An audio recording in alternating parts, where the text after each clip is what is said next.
Olá, amigos e amigas da internet, irmãos e irmãs de Ideal Espírita. Sejam muito bem-vindos ao canal NEP Grupo Socorrista Emmanuel. Eu sou Marcos, voluntário do Grupo Socorrista Emmanuel ligado à Aliança Espírita Evangélica. Então esse aqui é mais um vídeo do nosso estudo da Revista Espírita de Allan Kardec, de 1858. Vamos iniciar nesse vídeo aqui o periódico número 2, de fevereiro, do referido ano 1858.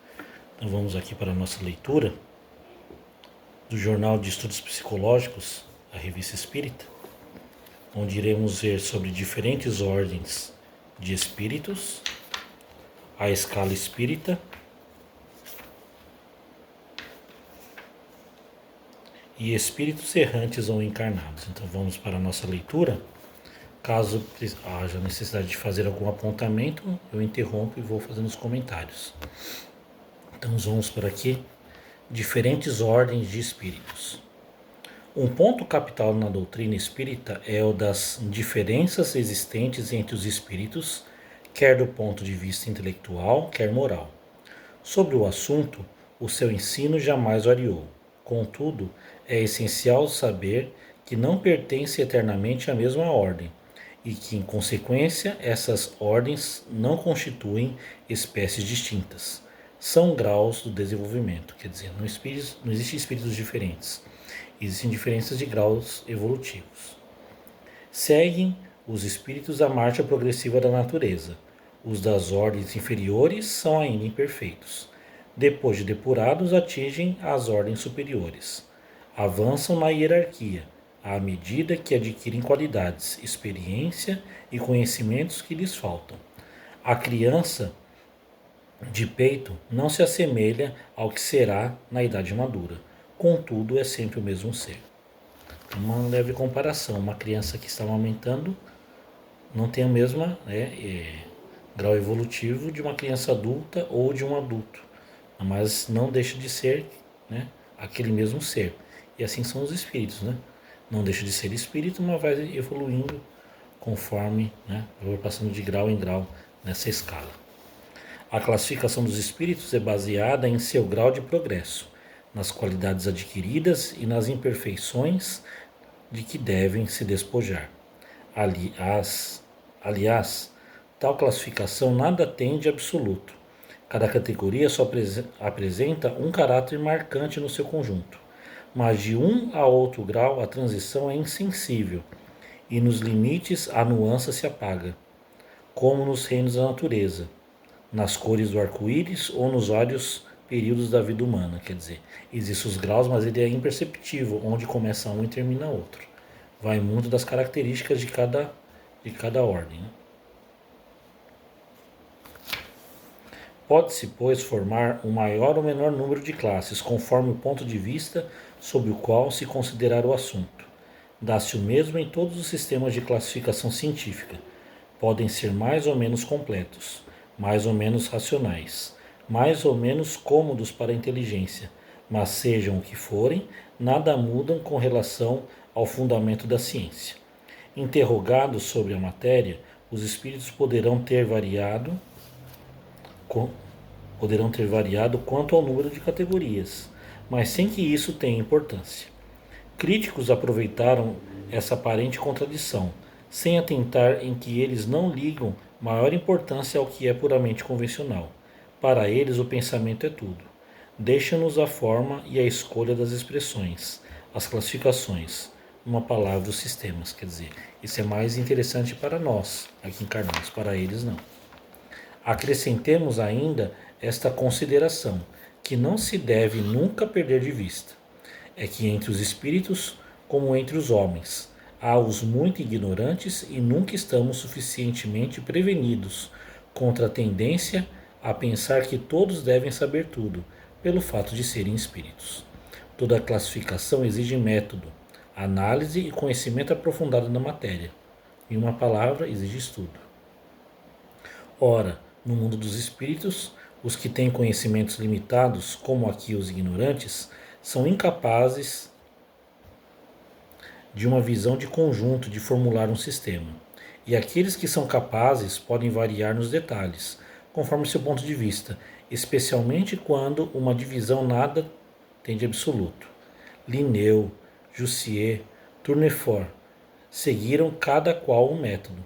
Nem por isso a botânica mudou. Quer dizer, cientistas no ramo ali da biologia, né? Da botânica. Cada um, né, com sua característica. É que eles não inventaram as plantas nem em seus caracteres. Observaram as analogias e, segundo essas, formaram grupos ou classes. Assim também nós. Nem inventamos os espíritos nem seus caracteres. Vimos e observamos. Julgamos-los por suas palavras e atos.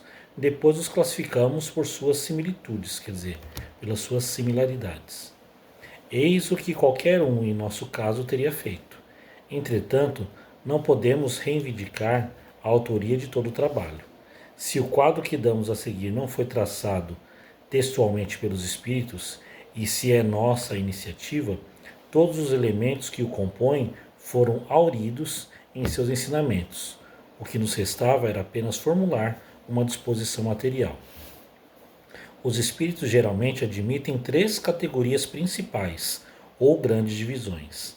Na última, na base da escala, estão os espíritos imperfeitos, que devem ainda percorrer todas ou quase todas as etapas. São caracterizados pela predominância da matéria sobre o espírito e pela inclinação para o mal. Os da segunda são caracterizados pela predominância do espírito sobre a matéria e pelo desejo do bem. São os bons espíritos. A primeira, enfim, compreende os espíritos puros, os que atingiram um grau supremo de perfeição. Esta divisão nos parece perfeitamente racional e apresenta caracteres bem definidos. Só nos restava destacar, em número suficiente de divisões, as nuances principais do conjunto. Foi o que fizemos com o concurso dos espíritos, cujas benévolas instruções jamais nos faltaram. Com o auxílio deste quadro, será fácil determinar a categoria e o grau de superioridade ou inferioridade dos espíritos com os quais podemos nos entreter, e, em consequência, o grau de confiança e de estima que merecem. Além disso, interessa-nos pessoalmente, porque, como por nossa alma pertencemos ao mundo espírita, onde entraremos assim que deixarmos nosso invólucro mortal, isso nos mostra o que devemos fazer para chegarmos à perfeição e ao bem supremo. Contudo, observaremos que os espíritos não pertencem sempre e exclusivamente a esta ou aquela classe. Seu progresso só se realiza gradativamente, e muitas vezes mais no sentido que no outro, podendo eles reunir caracteres de várias categorias, o que é fácil de observar por sua linguagem e por seus atos. Então, o que Allan Kardec quis dizer aqui, que nós podemos avançar intelectualmente, mas moralmente ainda não, ou vice-versa, né? Avançamos de modo moral, mas a parte intelectual ainda precisa ser melhorada. Então, podemos nos enquadrar em diversas categorias. Isso daqui é um laboratório de o que iremos ver, a classificação dos espíritos, e como nós não queremos chegar do outro lado. Então vamos aproveitar aqui essa encarnação para nos melhorar, seja intelectualmente, seja moralmente, para chegar no outro lado da vida, não nos enquadrarmos tanto nos espíritos de baixa ordem, mas naqueles que tentamos melhorar nas nossas mazelas morais, para tentar ir nos depurando pouco a pouco, porque a evolução é gradativa, como diz no próprio Livro dos Espíritos, a evolução é medida em milímetros, em pequenos passos. Então vamos aqui para a escala espírita. Terceira ordem, espíritos imperfeitos. Caracteres gerais: predominância da matéria sobre o espírito, propensão para o mal, ignorância, orgulho, egoísmo e todas as más paixões que lhes são consequentes. Tem a intuição de Deus, mas não o compreendem, quer dizer, Deus está dentro de nós, como centelha divina, mas eles não entendem isso. Nem todos são essencialmente maus. Uns têm mais leviandade, inconsequência e malícia que verdadeira maldade. Outros nem fazem o bem nem o mal, mas pelo simples fato de não fazerem o bem, revelam inferioridade. Outros, ao contrário, alegram-se no mal e ficam satisfeitos quando encontram ocasião de o praticar. Pode aliar a inteligência à maldade ou à malícia, mas, seja qual for o seu desenvolvimento intelectual, suas ideias são pouco elevadas e seus sentimentos mais ou menos abjetos. Seus conhecimentos sobre as coisas do mundo espírita são limitados, e o pouco que sabe se confunde com ideias e preconceitos da vida corpórea. Só nos podem dar noções falsas e incompletas, mas o observador atento descobre muitas vezes em suas comunicações, mesmo imperfeitas, a confirmação das grandes verdades ensinadas pelos espíritos superiores. Quer dizer, mesmo eles sendo imperfeitos, eles dão uma lição, né? Do seu grau de inferioridade, aquilo que temos que melhorar em nós mesmos, é um espelho. Porque do modo que somos aqui encarnados, daremos continuidade à nossa personalidade também no plano espiritual. Por isso que eu falo, aqui é um laboratório do que vemos através das comunicações das reuniões mediúnicas, dali da inferioridade dos espíritos, dos sofredores, dos maldosos, e como temos que fazer aqui, né, a nossa parte moral, nossa reforma íntima, para não nos encontrarmos da mesma forma do outro lado, né, e dar trabalho. Né. Seu caráter é revelado pela linguagem. Todo espírito que nas comunicações trai um mau pensamento pode ser classificado na terceira ordem. Por conseguinte, todo mau pensamento que nos for sugerido virá de um espírito dessa ordem. Veem a felicidade dos bons e isso lhes é um tormento incessante, pois experimentam todas as angústias produzidas pela inveja e pelo ciúme. Conservam a lembrança e a percepção dos sofrimentos da vida corpórea, e tal impressão é por vezes mais penosa que a realidade. Quer dizer, quanto mais apegado à matéria, mais ele sofre essas dores. Não que esteja com o corpo ali, mas é como se sentisse as dores do corpo ainda, né? O suicida, aquele muito apegado às coisas materiais, então ele sente. Sente como se tivesse ainda com o corpo físico, sente todas as dores. Sofrem, pois, realmente os males que suportaram e os que fizeram os outros sofrer. E como sofrem longo tempo, julgam sofrer sempre, para os castigar, quer Deus que assim o pense. Podem ser divididos em 4 grupos principais.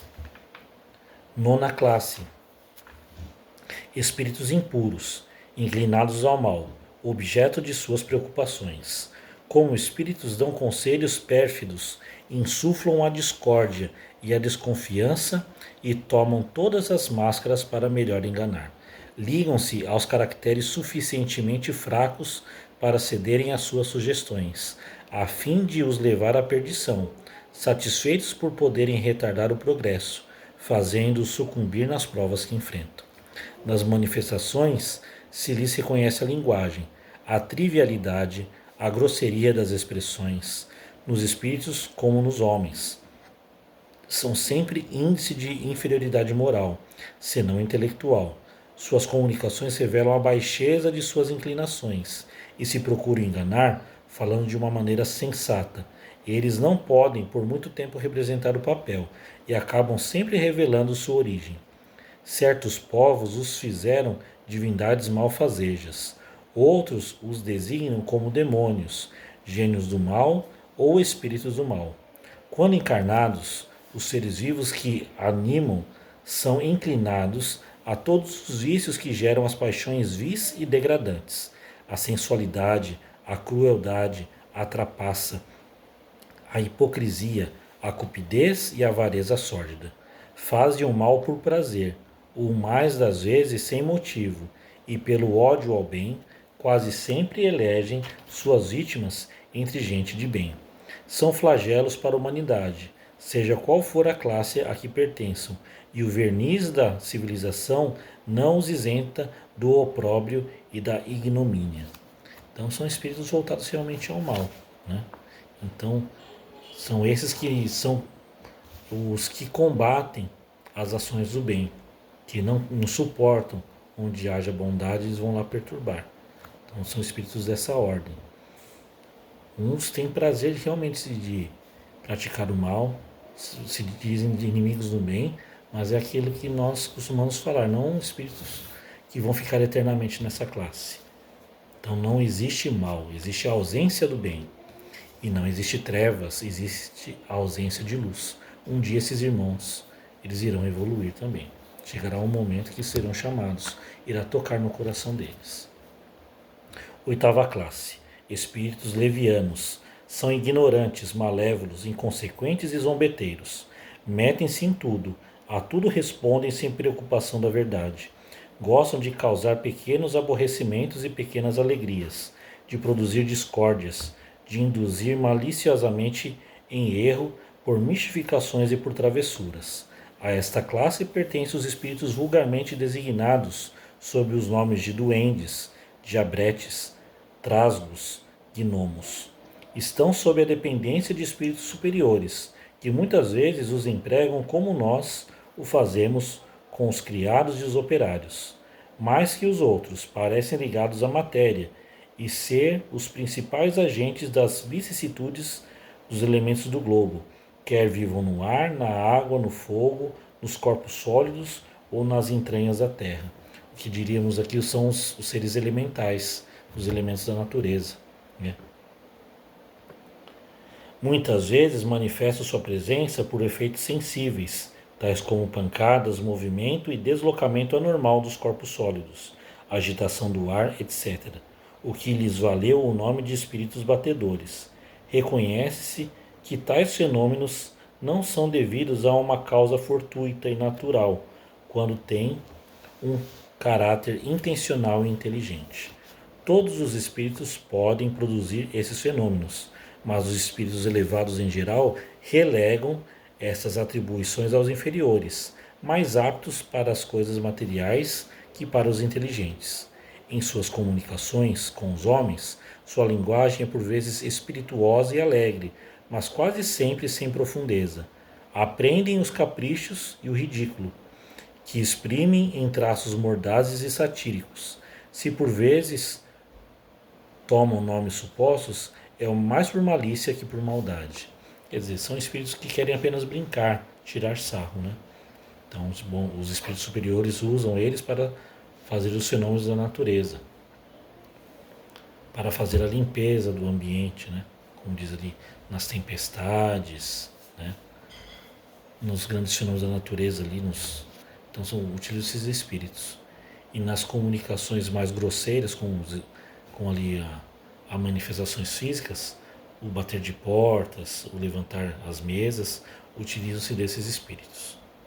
Sétima classe, espíritos pseudo-sábios, de conhecimento bastante extensos. Julgam saber mais do que sabem, tendo feito algum progresso sob vários pontos de vista. Sua linguagem tem um caráter sério e pode levar a enganos quanto à sua capacidade e às suas luzes, mas muito comumente é simples reflexo dos preconceitos e das ideias sistemáticas da vida terrena.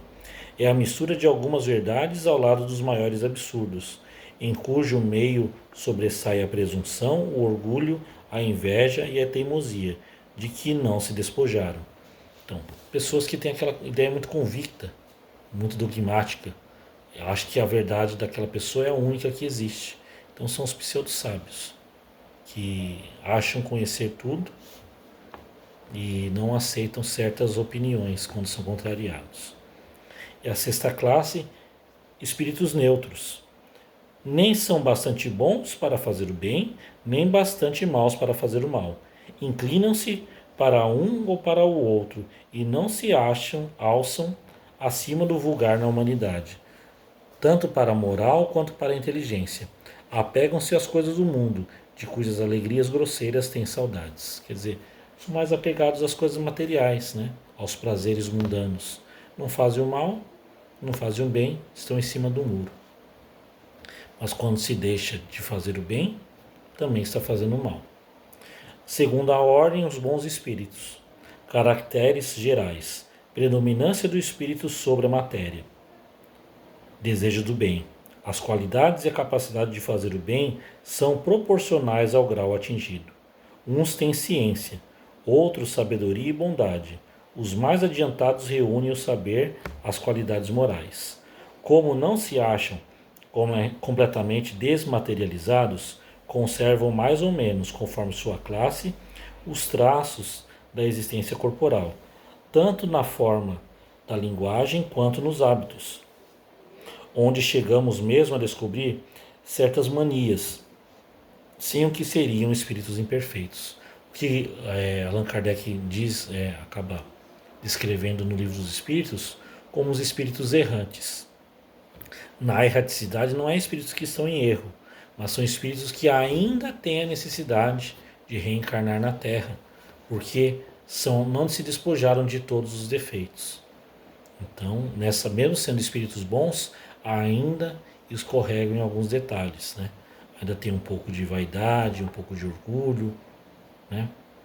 Claro que já são mais espiritualizados, mas ainda tem barreiras a vencer. Compreendem Deus e o infinito e já desfrutam a felicidade dos bons. Sentem-se felizes pelo bem que praticam e pelo mal que impedem.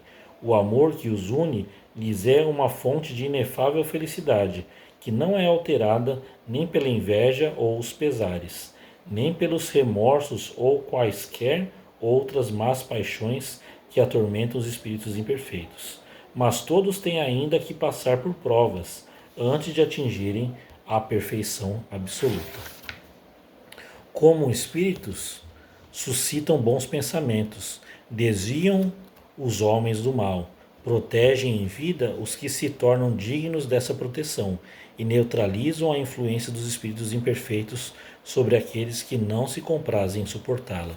Podemos colocar nessa classe aqui os nossos anjos da guarda, os nossos mentores. São espíritos bons, mas não são ainda perfeitos. Então, eles nos acompanham desde o momento da nossa preparação reencarnatória, vêm junto conosco e ficam conosco até o momento do desencarne, do nosso retorno à pátria espiritual. Então, os bons espíritos, eles nos orientam, mas não influenciam na nossa decisão. Apenas dão sugestões daquilo que devemos fazer e daquilo que devemos evitar. Mas cabe a nós, né, a nossa escolha, o nosso livre-arbítrio, querer seguir esse conselho ou não. Muitas vezes nós não seguimos. Aqueles em quem encarnam são bons e benevolentes para com seus semelhantes. Não se movem por orgulho ou egoísmo, nem pela ambição. Não experimentam ódio, rancor, inveja ou ciúme e fazem o bem pelo bem. A esta ordem pertencem os espíritos designados nas crenças vulgares como bons gênios, gênios protetores, espíritos do bem. Aquilo que eu havia falado aqui, né? O nosso mentor, o nosso anjo da guarda. Nos tempos de superstição e de ignorância, foram transformados em divindades benfazejas. Seriam os anjos, né? Também podem ser divididos em 4 grupos principais. Quinta classe, espíritos benevolentes. A bondade é a sua qualidade predominante. Gostam de servir aos homens e os proteger, mas seu saber é limitado. Seu progresso foi realizado mais ou menos no sentido moral que intelectual. Quer dizer, tem mais moralidade que intelectualidade. Quarta classe, espíritos cultos. O que principalmente os distingue é a extensão dos conhecimentos. Preocupam-se menos com as questões morais do que com as científicas, para as quais têm maior aptidão, mas só encaram a ciência do ponto de vista da utilidade, nela não misturando nenhuma das paixões características dos espíritos imperfeitos. Quer dizer, são mais voltados ao estudo do que à parte moral. Mas se distingue daqueles, né, que como fala aqui dos espíritos imperfeitos, usa a ciência, o estudo, para o melhoramento do ser e não para benefício próprio. Terceira classe, espíritos sábios. Seu caráter distintivo são as qualidades morais da mais elevada ordem. Seus conhecimentos não são ilimitados, mas são dotados de uma capacidade intelectual que lhes dá um juízo seguro sobre os homens e as coisas. E a segunda classe, espíritos superiores. Reúnem ciência, sabedoria e bondade. Sua linguagem só respira benevolência. Quer dizer, aquele que quer ajudar a todos, sem distinção. Como dizia Jesus, benevolência para com todos, boa vontade, independente de quem seja. Constantemente digna, elevada, por vezes é sublime. Sua superioridade os torna, mais que os outros, aptos para nos darem as mais justas noções sobre as coisas do mundo incorpóreo, nos limites de conhecimento permitidos ao homem. Quer dizer, eles dão as instruções conforme a nossa capacidade de entender também, porque certas coisas não podem ser reveladas para nós, e nem eles têm essa permissão. Comunicam-se de boa vontade com aqueles que de boa fé procuram a verdade e cuja alma é bastante desprendida dos laços terrenos para a compreender, mas afastam-se dos que são animados pela curiosidade ou desviados da prática do bem pela influência da matéria. Quando, excepcionalmente, se reencarna na Terra, é para executar missão de progresso. Então oferece o tipo da perfeição que aqui pode aspirar a humanidade. Então são esses espíritos de escola que vêm com a missão de fazer evoluir a humanidade, seja de forma intelectual, seja de forma moral. Então, esses espíritos que não têm uma necessidade de reencarnar, mas vêm, né, excepcionalmente, para nos trazer ensinamentos. Vários nomes na história aí podemos designar, como Teresa d'Ávila, Francisco de Assis, o próprio Bezerra de Menezes, né, Allan Kardec, Leon Denis, vários nomes na história, Santo Agostinho, Cura d'Ars, né? Entre vários nomes ali, Erasto, discípulo de Paulo, vários nomes na história que não tem uma necessidade de reencarnar, mas vieram por amor à humanidade. E a primeira ordem dos espíritos puros, caracteres gerais, é nula a influência da matéria, totalmente desmaterializado. Absoluta superioridade intelectual e moral em relação aos espíritos de outras ordens. Quem podemos colocar nessa classe? Jesus. É o espírito mais perfeito que já veio à Terra. Veio apenas para nos ensinar o amor, através da segunda revelação. Classe única. Percorreram todos os graus da escala e se despojaram de todas as impurezas da matéria, tendo atingido a suprema perfeição de que é suscetível a criatura. Não tem que passar por provas nem por expiações. Não mais sujeitos à encarnação em corpos perecíveis. Tem a vida eterna que se realiza no seio de Deus. Desfruta uma felicidade inalterável, pois já não se acham sujeitos às necessidades nem às vicissitudes da vida material. Mas uma tal felicidade não é uma ociosidade monótona passada numa contemplação perpétua. Quer dizer, não é aquela imagem de um céu onde tem os anjos, ficam lá tocando harpa, só adorando a Deus sem fazer nada. Então esses espíritos trabalham, estão mais próximos de Deus, da divindade, mas não nem por isso vão ficar parados, vão ficar ociosos sem fazer nada. Estão trabalhando, são os espíritos, né, arquitetos aí que estão trabalhando nas grandes galáxias, nas construções dos planetas, das estrelas, da expansão do universo. Então Deus delega a esses espíritos a continuidade de sua obra no universo. Comandam todos os espíritos que lhes são inferiores, ajudam o seu aperfeiçoamento e lhes ensinam as tarefas. Assistir, quer dizer, no caso de ajudar, aqui o verbo assistir, assistir aos homens em suas angústias, excitá-los ao bem ou à expiação das faltas que os afastam da suprema felicidade é-lhes agradável ocupação. Por vezes, são designados sob o nome de anjos, arcanjos ou serafins. Os homens podem entrar em comunicação com eles, mas seria presunção pensar que os temos sempre às nossas ordens. E aqui está uma nota do tradutor. Essa classificação foi ligeiramente alterada por Allan Kardec, quando deu forma definitiva ao Livro dos Espíritos, como se pôde ver na 22ª edição francesa, livro 2º, capítulo 1, número 101 a 113. Aí as classes são 10: espíritos impuros, levianos, pseudo-sábios, neutros, batedores e perturbadores, na terceira ordem. As outras ordens não sofreram modificações. Então a alteração aqui, conforme, porque o Livro dos Espíritos foi escrito em 18 de abril de 1857, com 529 questões. Depois, numa segunda edição, onde teve alteração, que é o número atual de perguntas, 1109 perguntas e respostas, e aí ele alterou a classe aqui para 10, né? E teve alteração apenas na ordem dos espíritos imperfeitos. E aqui o último item, espíritos errantes ou encarnados. Nossa. Quanto às suas qualidades íntimas, são os espíritos de diferentes ordens que percorrem sucessivamente à medida que se depuram. Como estado, podem estar encarnados, isto é, unidos a um corpo, num mundo qualquer. Não precisa ser a Terra, em qualquer planeta onde se precise encarnar, precisa de matéria, é um espírito encarnado, na carne. Ou errantes, isto é, desligados de um corpo material e esperando nova encarnação para melhorarem.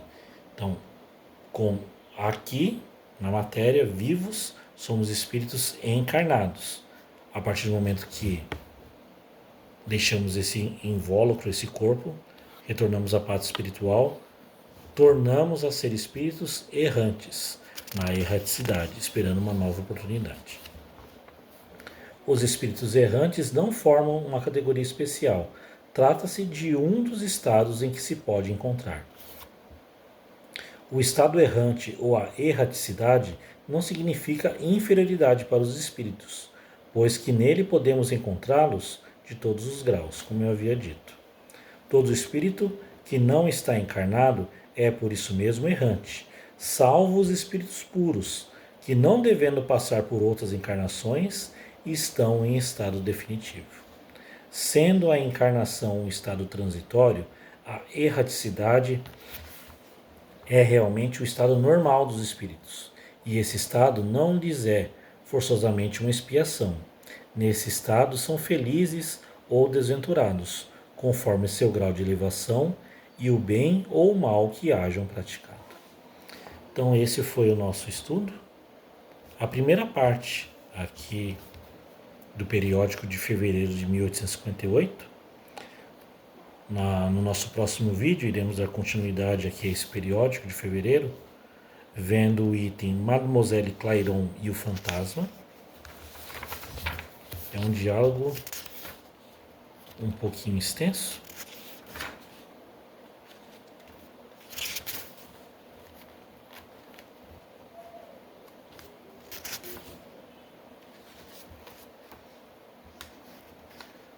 E isolamento dos corpos pesados, onde tem uma subdivisão aqui, a floresta de Dodona e a estátua de Menon. Então vão ser esses dois tópicos que iremos ver na segunda parte da continuidade daqui do estudo da Revista Espírita, do periódico de fevereiro de 1858. Então vamos agradecendo a Deus nosso Pai, a Jesus nosso Mestre, por mais essa oportunidade de estudos e reflexões daqui da Revista Espírita de Allan Kardec. Se for da vontade do Pai, que possamos estar reunidos novamente no nosso próximo vídeo. Que assim seja, graças a Deus e graças a Jesus.